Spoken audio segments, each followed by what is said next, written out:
पति के मरवावे के प्लान। तो क्या तुमने ऐसी मूवी देखी है जहाँ पे लड़की के बाप का डायलॉग ऐसा होता हो? ये तू शादी खातिर हाँ ना कह दूले ना तो हम इक्वल प्रॉपर्टी के कोनो ट्रस्ट में दे देंगे। हाँ, तो कैसे अपर्णा मलिक के पिताजी के पास अंधाधुंध पैसा है और उस पैसे को खर्च करने के लिए जब अपर्णा मलिक अपने बाप से मांगती है तो उनके बाप कैसे उनको धमकी देते हैं और इस धमकी का जवाब उनकी बेटी किस तरीके से देती है, यही इस मूवी में 2 घंटे 38 मिनट में दिखाया गया है। साथ ही साथ इस मूवी में आपको ये देखने को मिलेगा कि अमीर आदमी कितना चूतिया होता है और वो रिश्ते नाते ये सारी चीजों पे उतना फोकस नहीं करता। और वैसे ही अपर्णा मलिक पूरी पैसे के लिए अंधी है, दारू शराब गुटखा सिगरेट ये सब उड़ा रही है, पब वब जा रही है और इस चीज से उनके माँ बाप नाखुश है। वहीं दूसरी जगह हमारे फिल्म के हीरो जो रितेश पांडे हैं वो कैसे गरीब हैं और गरीब होने के साथ वो संस्कारी शिष्टाचारी बहुत ही ज्यादा अच्छे व्यक्ति हैं, सज्जन व्यक्ति हैं। अब इस मूवी में हमें ये देखने को मिला है कि कैसे बाप के पैसे को अपने नाम पे, बाप की प्रॉपर्टी को अपने नाम पे करवाने के लिए फिल्म की हीरोइन यानी अपर्णा मलिक कैसे ऐसे रोगी को ढूंढ रही है जो हाल ही फिलहाल 2-3 महीने में मर जाए, जिसकी वजह से वो शादी करके अपने बाप का सपना भी पूरा कर दे, टर्म इंश्योरेंस भी पूरा कर ले और अपने बाप की प्रॉपर्टी को अपने नाम करके आराम से आंख मूंद के खर्च कर सके। वहीं दूसरी जगह हमारे फिल्म के हीरो यानी रितेश पांडे को शादी मजबूरी में इसलिए करनी है कि इतने गरीब हैं कि वो अपनी बहन की दहेज का पैसा नहीं दे सकते, इसलिए उनको अपनी शादी के दहेज के पैसे को अपनी बहन की शादी में देना है, इसलिए उनको एक लड़की चाहिए। जब तक तोर ब्याह ना हुई तब तक गीता का भी ब्याह ना हो पाई। अब ये 2 घंटे 38 मिनट की मूवी आपको RVF म्यूजिक यूट्यूब चैनल पे मिल जाएगी, जिसमें कैसे एक बिगड़ी हुई लड़की जो एकदम अंधी है पैसे को लेके, पार्टी वार्टी सिगरेट विगरेट इन सारी चीज को लेके, उसको कैसे जब एक लड़के गरीब लड़के से शादी हो जाती है तो उसके बाद वो कैसे सुधरती है, उसके अंदर परिवर्तन आता है और कैसे वो सुधर के फिर उसी लड़के से प्यार करने लगती है जिस लड़के को उसे 2-3 महीने में मार के छोड़ना है।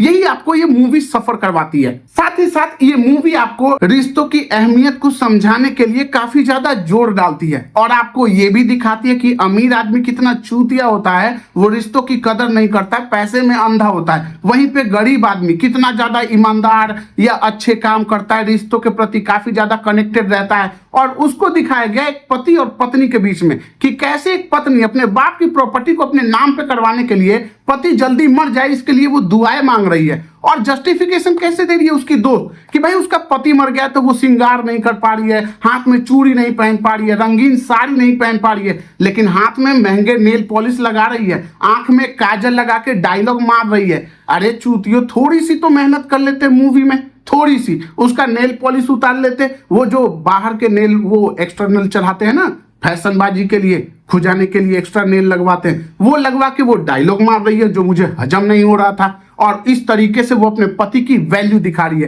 कि उसका पति जब पहले था तो वो सच सवर के हीरोइन बनती थी, अब उसका पति मर गया है तो भाई अब वो हीरोइन नहीं बन पा रही है, इसलिए वो अपर्णा मलिक को डायलॉग मार रही है और अपर्णा मलिक फुल इमोशनल हो जा रही है। अब मैं लड़का होते हुए भी अपर्णा मलिक को देख के मुझे तरस आने लगा था और मुझे लगा कि नहीं, अपर्णा मलिक की इतनी नहीं मारनी चाहिए भाई। जब उसका पति बीमार होता है तो सब मारने में लगे, माँ बाप रिश्तेदार दोस्त यार सब उसको गलत ठहराने पे लगे कि सिर्फ तेरी वजह से मर रहा है। अरे भाई वो खुद बीमार है, पहले से बीमार है, वो नहीं चाहती मरना तो भी वो मर जाता और आखिर में वो मर ही जाता है। और मैं ये नहीं खोलना चाहता कि वो कैसे मर जाता है, तुम वो जब मूवी देखोगे ना तो तुम्हें समझ में आ जाएगा। और मेरी वीडियो तभी देखना जब मूवी देख लो, और नहीं तो स्पॉइलर हो जाएगा, मूवी देखने का मजा खराब हो जाएगा तुम्हारा। इसलिए मूवी पहले देख लेना तब मेरी वीडियो देखना। तो मूवी में एक सीन है जहाँ पे लड़की को पता चलता है कि उसका पति अब कुछ दिनों का मेहमान है, मर जाएगा। तो कैसे जब वो जाती है भगवान से दुआएं मांगती है तो उसकी दोस्त बिना बुलाए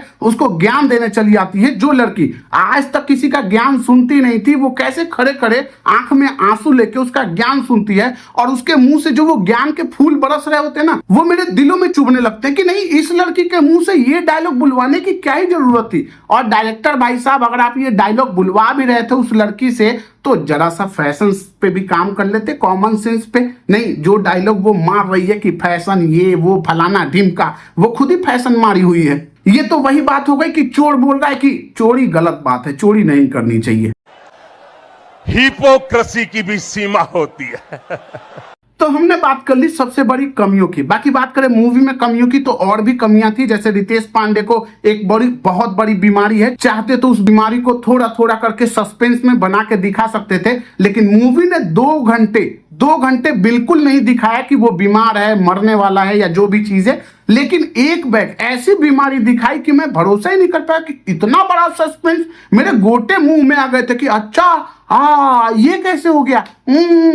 बीमारी है मेरे भाई, वो टट्टो का ये बवासीर नहीं है कि नहीं दिखेगा, वो बड़ी बीमारी है यार। मैं चाहता हूं बता देना, लेकिन क्या बताऊं, तुम्हारा मजा खराब हो जाएगा ना। 2 घंटे 38 मिनट जैसे मैंने बर्बाद किए, तुम्हारा बर्बाद ना हो, मुझे मजा नहीं आएगा।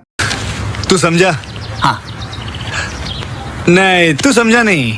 वैसे भी ये मेरी वीडियो डायरेक्टर तक पहुंचेगी नहीं, लेकिन जितने भी लोगों तक पहुंची है उनसे मेरा विनम्र निवेदन है कि तुम ये मूवी देखना, उसके बाद मेरी वीडियो देखना और सच में देख के बताना कि क्या सच में रितेश पांडे को जो बीमारी है और जिस तरीके से रिप्रेजेंट किया गया है रितेश पांडे की बीमारी और उनको, क्या सच में मतलब महसूस हो रहा था तुम्हें कि उनको बीमारी है? अबे मुझे क्या पता, मुझसे पूछता रहे बे। नहीं मेरे भाई, जिस पेड़ में दीमक लग जाती है ना, वो पेड़ खोखला हो जाता है और वो ऐसे देख के ही पता चल जाता है। लेकिन रितेश पांडे एकदम हट्टे पुट्टे दिख रहे थे, बाल बुल एकदम स्टाइलिश था। तो डायरेक्टर साहब को थोड़ी सी मेहनत और करते, थोड़े से मेकअप आर्टिस्ट को थोड़ा और मेहनत करना पड़ता और मूवी काफी अच्छी निखर के आ सकती थी। साथ ही साथ मूवी में एक्टर की एक्टिंग की बात करें तो चाहे वो रितेश पांडे हो, चाहे अमित शुक्ला हो, चाहे अपर्णा मलिक हो, चाहे बाकी सारे कैरेक्टर हो, उनकी एक्टिंग अच्छी थी, कहीं कमी नहीं थी। बस कमी थी तो डायरेक्टर के डायरेक्टिंग पे, क्योंकि बहुत वीक लगी। मूवी अच्छी हो सकती थी, जो डायलॉग जिससे बुलवाए वो डायलॉग में थोड़ा सा रियलनेस डाल देते, थोड़ी सी उनकी मेकअप उतार के, आंखों का काजल निकाल के, आंख में भर के काजल लगाई है उसकी दोस्त, और डायलॉग में आता है कि तुम्हें क्या पता पति का दर्द क्या होता है, पति नहीं रहे तो शौक श्रृंगार खत्म हो जाता है, खूबसूरती चली जाती है, लोग कदर नहीं करते, आंखों में काजल नहीं कर सकते, हाथ में चूड़ी नहीं पहन सकते, रंगीन बिरंगी साड़ी नहीं पहन सकते। और वो खुद व्हाइट साड़ी तो पहनी थी चितकबरा, लेकिन नेल बड़ी बड़ी लगाई थी, आंखों में पेल के काजल लगाई थी, और उसके मुंह से ऐसा लग रहा था कि चोर बोल रहा हो कि चोरी नहीं करनी चाहिए, बहुत गलत बात होती है। बताओ। हाँ मेरे भाई, ये वही बात हो गई कि मुन्ना भैया बोल रहे हो कि भाई गुटखा मत खाया करो, टट्टो का कैंसर हो जाएगा। अमर हम हैं, तुम नहीं। अमर हम हैं, तुम नहीं। तो जाओ RVF म्यूजिक यूट्यूब चैनल पे जाके मूवी देखो सजनवा कैसे तेजब 2 घंटे 38 मिनट की, और देख के बताओ मुझे कमेंट बॉक्स में कि तुम्हें कैसी लगी। और अगर मेरी वीडियो पसंद आई हो तो लाइक और सब्सक्राइब कर लेना, क्योंकि ऐसे रिव्यू वीडियो हम लाते रहते हैं। बाकी हम मिलेंगे फिर किसी और रिव्यू वीडियो के साथ, तब तक के लिए थैंक यू, बाय बाय।